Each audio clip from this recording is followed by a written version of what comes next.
Assalamualaikum warahmatullahi wabarakatuh. Salam sejahtera bagi kita semua. Perkenalkan, nama saya Rakai Ediargo Toyosito, STMT. Saya selaku dosen tetap pada program studi Teknik Industri Fakultas Teknik Universitas Tangerang Raya. NUPTK saya 675 177 167 213 0262. Video ini saya buat untuk melengkapi persyaratan pernyataan diri dosen dalam unjuk kerja Tridharma Perguruan Tinggi atau yang bisa disingkat PDD UKT PT untuk sertifikasi dosen dalam bidang pengajaran. Adapun mata kuliah yang saya ampu adalah sistem pemeliharaan sebagai mata kuliah wajib dengan 3 SKS. Tujuan mata kuliah pemeliharaan adalah untuk membekali mahasiswa dengan kemampuan merencanakan, mengelola, dan mengevaluasi aktivitas perawatan fasilitas atau mesin. Hal ini memastikan untuk operasional berjalan lancar tanpa henti. Adapun CPL sistem pemeliharaan adalah sebagai berikut.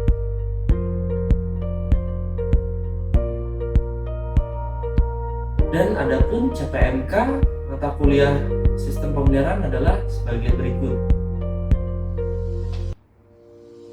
Lalu topik hari ini yang akan saya ajarkan adalah mengenai mahasiswa harus mampu mengidentifikasi risiko operasional, teknis, dan keselamatan kerja pada aktivitas preventif dan autonomous maintenance serta merancang mitigasi risiko menggunakan metode FMEA dan HAZOP pada pertemuan ke-11.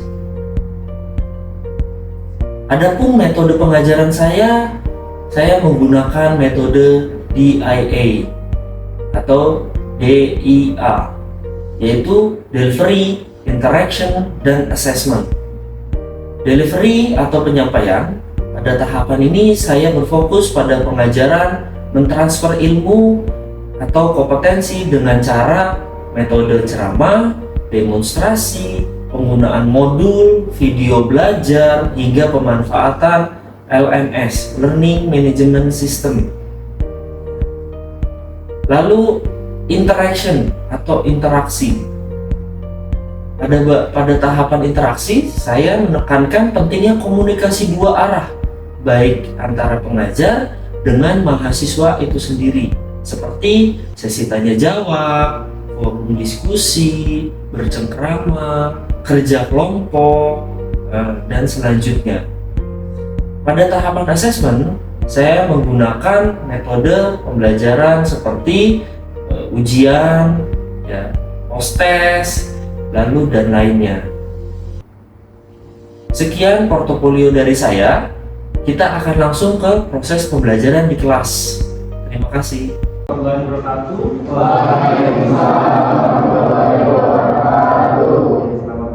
teman-teman semua. Hari ini kita berjumpa lagi di mata kuliah sistem pemeliharaan. Yang hari ini kita akan bahas tentang manajemen risiko, keselamatan, dan kegagalan operasional dalam aktivitas pemeliharaan itu sendiri, teman-teman. Mungkin sebelum kita masuk ke materi, kita berdoa dulu ya teman-teman. Mungkin Iqbal bisa mimpin doa. Oke Pak, sebelum mulai matkul hari ini, dan semoga kita semua diberi ilmu yang bermanfaat hari ini. Alangkah baiknya berdoa menurut agama dan kepercayaan masing-masing. Berdoa dimulai.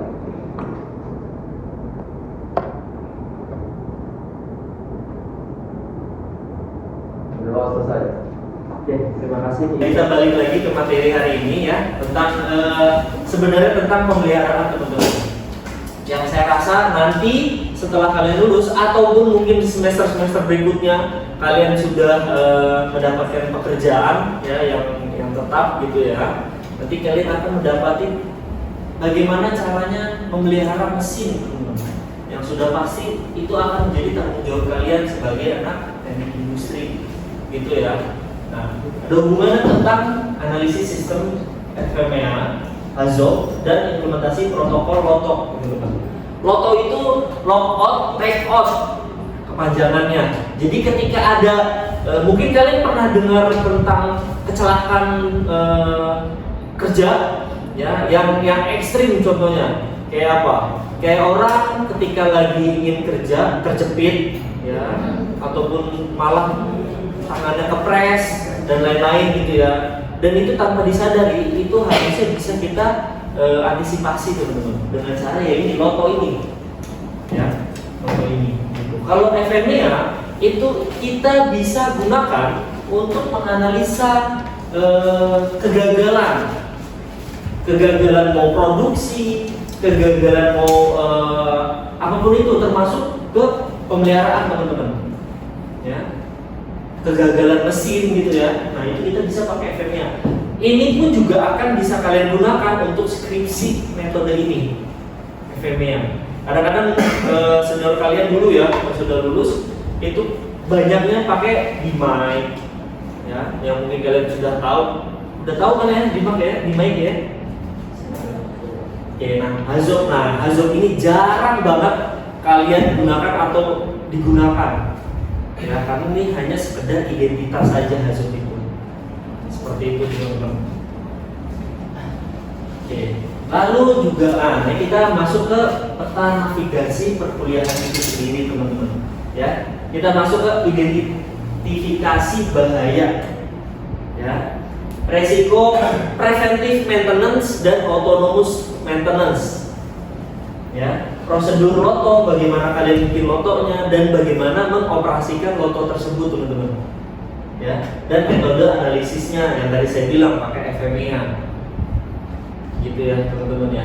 Jadi balik lagi, FMEA itu memang dikhususkan untuk engineering, maintenance, tapi tidak menutup kemungkinan bisa dipakai untuk produksi, kegagalan produksi, misalkan kayak apa, bottleneck ya, misalkan di packaging, hasil packagingnya kenapa selalu gagal, nah itu bisa pakai FMEA kayak gitu teman-teman.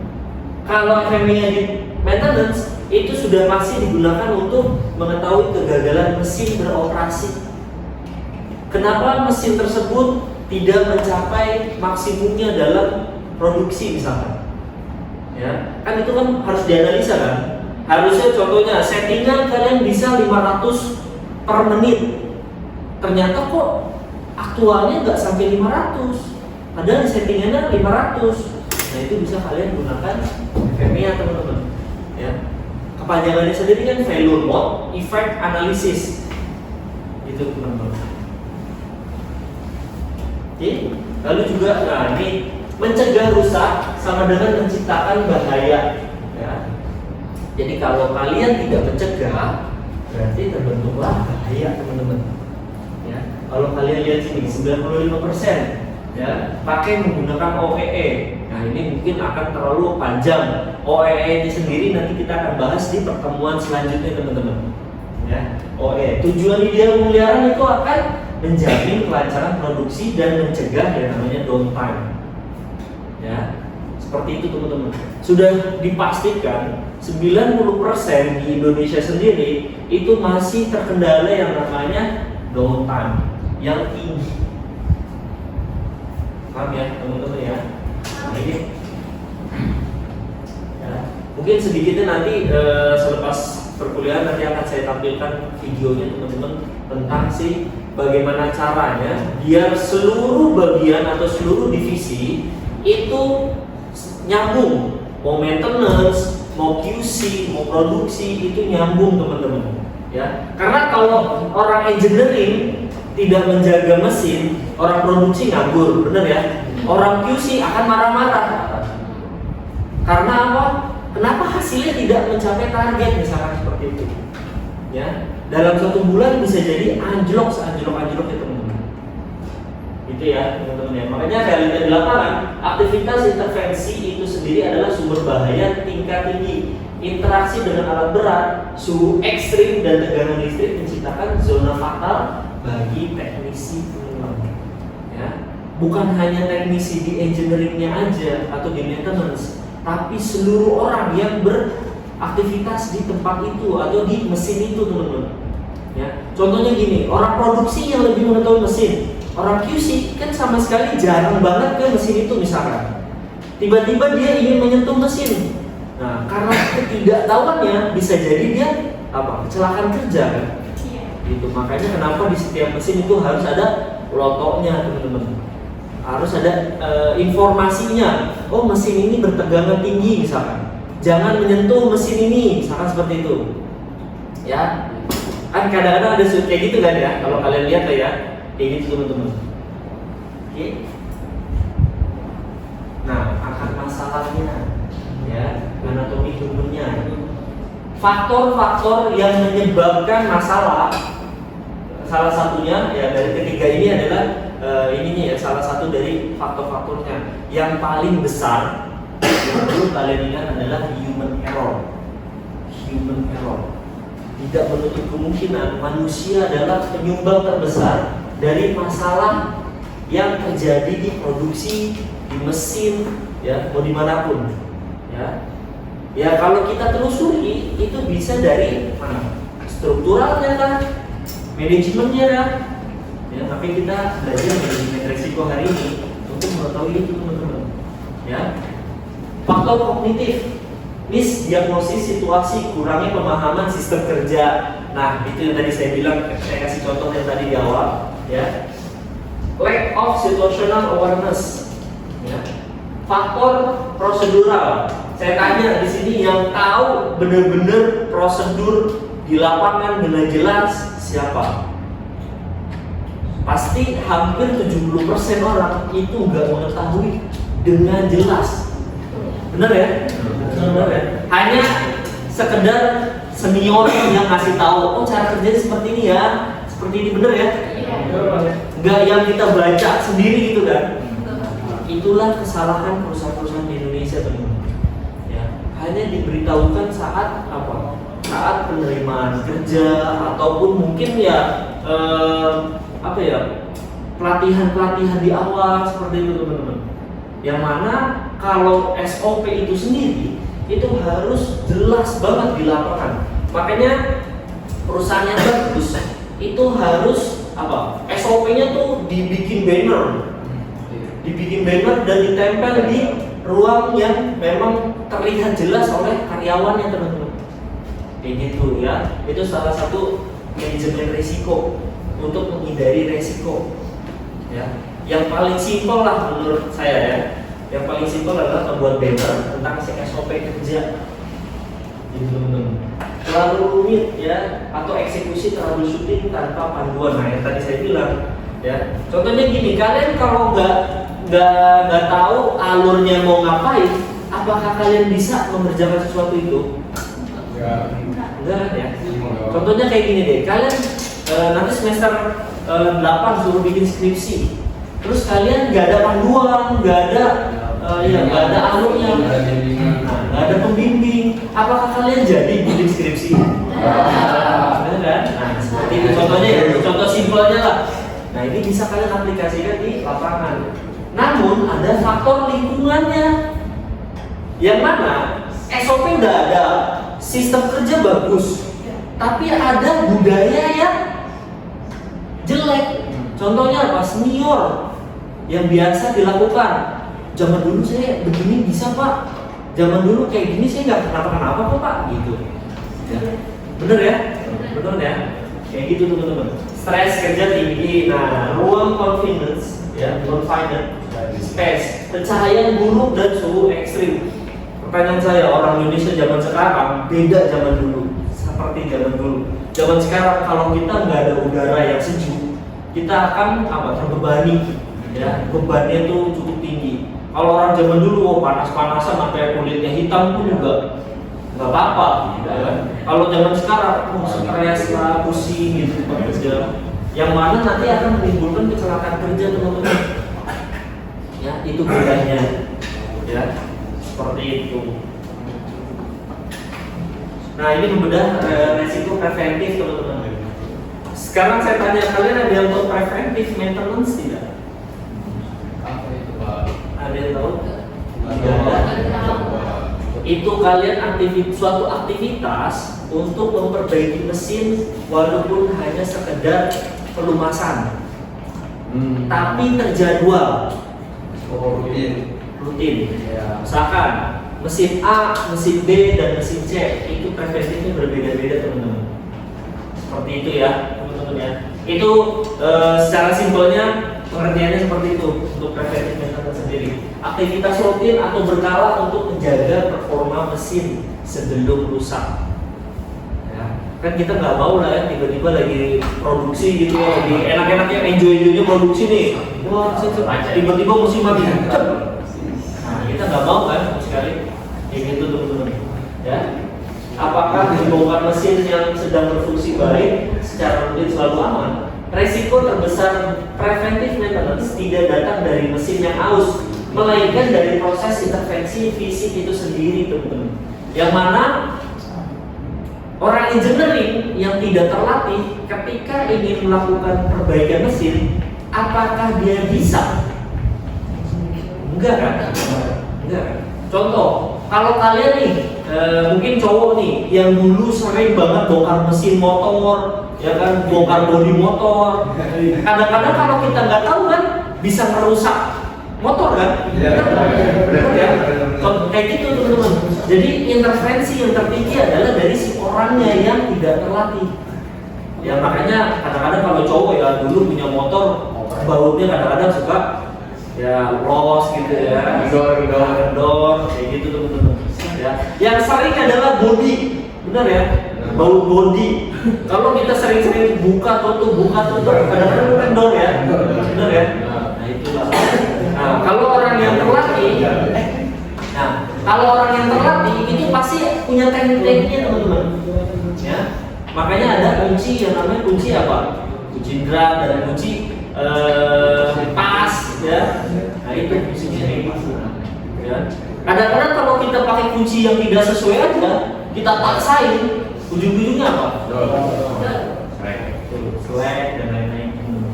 Oke, jadi seperti itu. Oke, nah ini preventif race-nya, resiko dari preventifnya. Yang pertama bahaya tersembunyi, reassembly. Nah contohnya tadi kayak yang tadi saya bilang. Kadang-kadang orang Indonesia udah tahu nggak bisa, dipaksa. Bener ya? Jadinya apa? Rusak ya. Ini mungkin pengalaman saya juga teman-teman dulu zaman SMA, kita kan ya kayak kalian lah ya yang dunia otomotifnya itu kuat banget ya. Wah, punya informasi bagus nih tentang ini, bagus nih tentang ini, bongkar sendiri, pasang sendiri, bener ya. Dan kita nggak tahu cara masangnya seperti apa. Kadang-kadang ini mungkin bukan mau menyebutkan, tapi motor-motor Honda itu terkenal dengan susah cabut bodinya. Buat servis CVT aja dan lain-lain, itu kita mesti bongkar-bongkar banyak kan?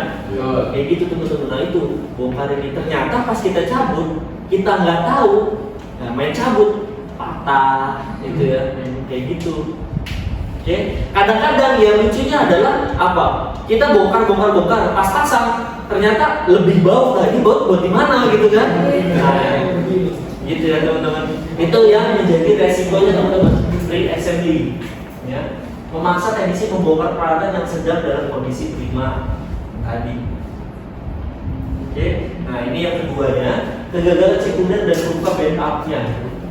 Fasenya infant mortality-nya dan fase useful life sama fase burn out. Jadi gini teman-teman, preventive maintenance itu kita juga harus tahu mana yang memang ada bulannya, mana yang memang habis pakai, dan mana yang memang harus diganti karena usia. Paham ya teman-teman? Paham ya? Jadi kita kan tahu nih, ada yang part itu diganti harus selama 3 bulan sekali misalkan. Ya. Ada yang mana ya udah nih sepanjang umurnya nih, ya kalau memang setahun udah dihabisin setahun gitu. Dan mana yang usianya sudah tua. Contohnya kayak apa? Otomotif lagi ya, kita analogikan otomotif lagi. Motor yang sudah tua banget itu kan pasti harus direstorasi kan. Apakah mungkin motor yang benar-benar sudah yang udah tua banget masih bisa dan layak dipakai? Enggak kan? Kayak gitu teman-teman ya. Ini dianalogikan seperti itu juga. Ya, ke mesin pun juga sama. Makanya zaman sekarang dan zaman dulu itu berbeda jauh. Orang mencatatnya, kalau orang yang misalkan bulanan itu catat pakai kertas nih teman-teman, catat nih setiap hari keliling nih orang yang maintenance keliling catat, catat. Terus ketika ada perbaikan, dicatat apa aja. Kalau sekarang enggak teman-teman, kita udah pakai sistem IoT, ya, Internet of Things, ya, yang mana itu nyambung semua ke sistem kalian komputerisasi. Jadi orang maintenance, ya ini bukan mau nakut-nakutin, mungkin di zaman masa depan orang maintenance itu paling nggak banyak teman-teman. Ya, setiap mesin taruhlah satu divisi satu engineering aja.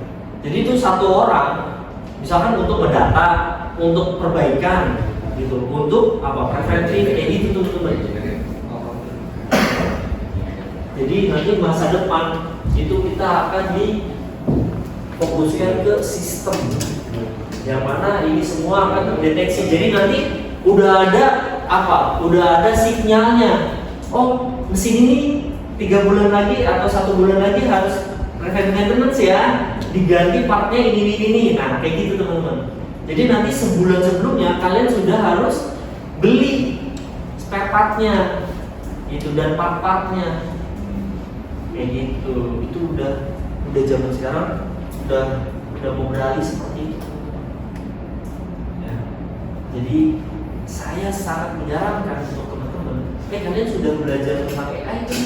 Benar-benar pelajarin itu, hubungkan semuanya di PIC yang hari ini kalian pelajari, semester ini kalian pelajari, maintenance, kalian hubungkan semua dengan si artificial intelligence itu. Ya, karena itu akan bermanfaat untuk kalian dan untuk orang lain. Ya. Kalian juga semester ini kan belajar coding ya? Apa enggak? Kemarin. Itu pun juga harusnya bermanfaat teman-teman. Ya. Dari IoT, AI yang kalian pelajari, kalian bikin codingan gitu untuk apa? Sekarang, contoh ya, di PTA ya, yang mungkin senior kalian pun juga bekerja di situ, sudah berdiri dari 1970. 2026 masih menggunakan manual. Apakah nggak sayang? Ya, walaupun namanya udah tinggi banget ya, mungkin produknya kalian pun juga sudah sering konsumsi ya, ini F&B ya. Mereka masih menggunakan manual ya. Itu kan makin memperbanyak orang ya. Orang yang kerjanya udah 30 tahun terus diganti orang, harusnya kan diganti sistem ya. Ya. Kalian udah bayar orang lagi, jatuhnya gitu loh. Harusnya kan kita di dunia zaman sekarang ya, yang mungkin kita tahu sendiri kurs rupiah seperti apa, kita harus ngebayar orang lebih, ngebiayain apa, bahan baku, ya. Jadi banyak lupa ya. Jadi ini bisa kalian buat dan gunakan sistem seperti itu. Oke, nah ini autonomous maintenance sendiri. Kalian tahu namanya autonomous nggak? Sini siapa yang tahu autonomous kan? Autonomous saja secara global kan? Secara ya, pengertian umumnya. Tahu nggak? Autonomous. Ada yang tahu? Gak apa-apa, gak usah malu-malu. Autonomous aja, gak usah ke maintenance. Kalau maintenance kalian udah tahu ya tentang ya maintenance ya, pemeliharaan. Autonomousnya sendiri. Kenapa? Beroperasi sendiri. Betul. Ya. Jadi beroperasi sendiri. Jadi autonomous maintenance ya, itu bukan lagi orang engineering atau maintenance yang mengendalikan semuanya. Tapi kalian sebagai orang produksi, operator, staff, mau itu supervisor, leader, itu juga harus yang namanya menjaga mesin teman-teman. Makanya orang zaman dulu, saya yang mengoperasikan, kalian yang memperbaiki. Orang zaman dulu nih. Tapi kalau sekarang, saya yang mengoperasikan, saya juga yang memelihara. Itu teman-teman ya. Jadi contohnya gini, misalkan kalian nih, ya masuk ke perusahaan, ya menjadi apa supervisor atau manajer. kalian juga yang harus merawat mesin. Jangan cuma kenapa mesin itu mati, ya panggil orang engineering, marah-marah orang engineering, kan bukan seperti itu ya teman-teman ya. Jadi kalian sebagai manajer atau ya kan manajer tahu sendiri lah pengertiannya ya, memanage, ya, memanage semuanya, ya, produksi, kualitas, kuantitas, mesin, performanya, hasilnya, seperti itu ya teman-teman ya. Ya, jadi kalau memang ada sesuatu hal yang mengganjal, contohnya gini teman-teman, kalian kan yang memang setiap hari mengoperasikan mesin itu, ya, kalian pasti sudah tahu nih, oh bunyi-bunyi yang tidak masuk akal gitu kan. Saya seringnya mendengar bunyi seperti ini, kok sekarang beda nih. Nah itu harus kalian amati atau mungkin menginformasikan ke atasan kalian. Kalau memang dekat dengan orang maintenance ya, langsung nggak apa-apa ke orang maintenance. Gitu teman-teman. Sini saya ada mendengar sesuatu yang tidak masuk akal nih, gitu di mesin ini. Ya coba dicek dulu. Ya.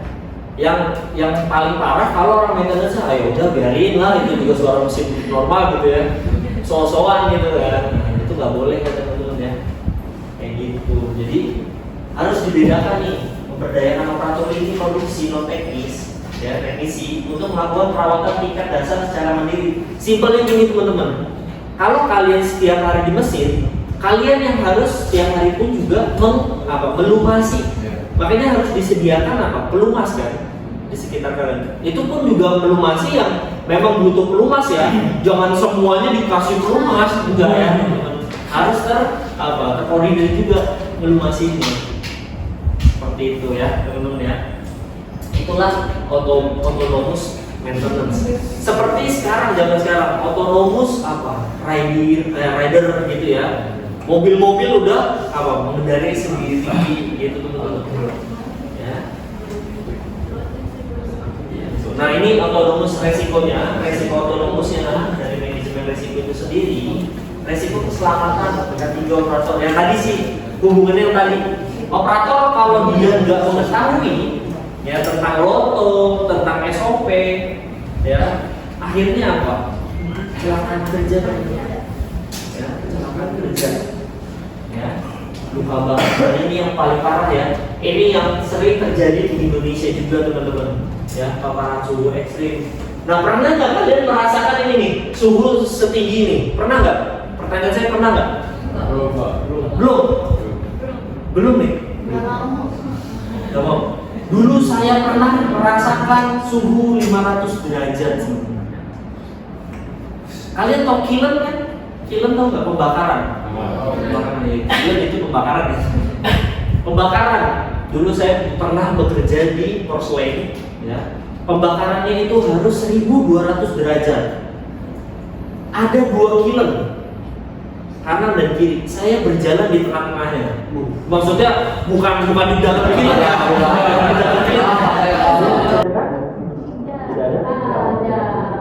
Cukup ya teman-teman. Oke. Semoga perkuliahan hari ini bisa bermanfaat untuk teman-teman semua. Kalau memang ada yang mau ditanyakan, kita bisa gunakan sistem ya e-kampus bisa, ataupun ya bisa langsung WA ke saya atau WhatsApp ya, mungkin bisa langsung diskusi kita teman-teman. Oke, saya akhiri perkuliahan hari ini. Terima kasih untuk teman-teman semua yang sudah hadir. Untuk absensi, nanti saya akan absensi pakai manual dulu ya teman-teman ya. Nanti saya langsung bisa kirim ke kampus. Oke, cukup sekian dari perkuliahan hari ini. Mohon maaf kalau ada kata-kata yang salah dari saya. Wassalamualaikum warahmatullahi wabarakatuh. Waalaikumsalam warahmatullahi wabarakatuh.